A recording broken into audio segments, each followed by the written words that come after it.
पदाधिकाऱ्यांच्या बैठकीमध्ये ठाकरेंचा मोदी आणि फडणवीस शिंदेंवर जोरदार निशाणा। सर्व सहन करून जिद्दीने उभा राहिलो, एकतर तू राहशील किंवा मी राहीन। उद्धव ठाकरे यांनी थेट फडणवीसांना हे आव्हान दिले। असा नडलो की मोदींनाही घाम फोडला असं उद्धव ठाकरेंनी म्हटलं। तर बूट चाट्यांनी खुर्चीसाठी आईच्या कुशीवर वार केले असा हल्लाबोल उद्धव ठाकरेंनी एकनाथ शिंदे यांच्यावर केलाय। उद्धव ठाकरे काय म्हणाले ते आपण पाहूया। सरळ हात तोपर्यंत सरळ राहू, वाकड्यात गेला तर तोडून टाकू, महायुतीला थेट इशारा दिलाय उद्धव ठाकरेंनी।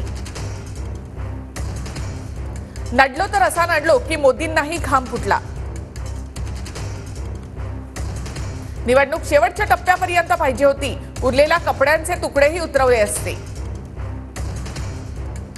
सगळं सहन करून उभा राहिलोय, एकतर तू राहशील नाहीतर मी राहीन। फडणवीसांना थेट आव्हान दिलंय। खुर्चीसाठी दिल्लीश्वरांचे बूट चाटणाऱ्यांनी आईच्या कुशीवर वार केला।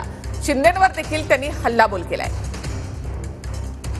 राज्यकर्त्यांचे 12 वाजले की एक बारामतीला, दुसरा पंचतारांकित शेती करायला, तिसरा नागपुरात जाईल। शिवसेना हे नाव पाहिजे आणि ते मला मिळणार, मशालीचा प्रचार घरोघरी करा। अनिल देशमुखांनी सांगितलं, मला आणि आदित्यला आत टाकण्याचा प्रयत्न केला गेला।